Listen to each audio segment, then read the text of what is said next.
مباراة الأهلي وأسوان في الدوري المصري الممتاز. تفوق النادي الأهلي حتى الآن ثلاثية نظيفة على نادي أسوان في الدوري المصري.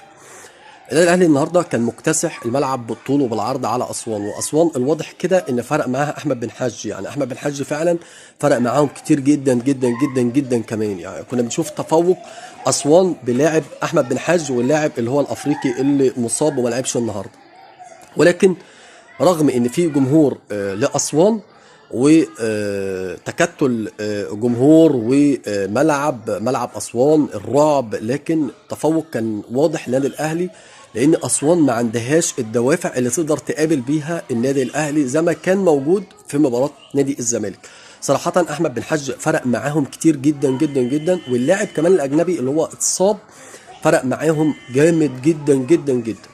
لكن انا من رايي دي المباراه النادي الاهلي لن يختبر فيها، لان الاهلي ما قابلش فرقه بالقوه الهجوميه اللي تقدر تنافس النادي الاهلي. لا، ده فريق عادي جدا، والرموز اللي كانت فيه مقوياه، منهم واحد متصاب ومنهم واحد سابهم وراح نادي الزمالك.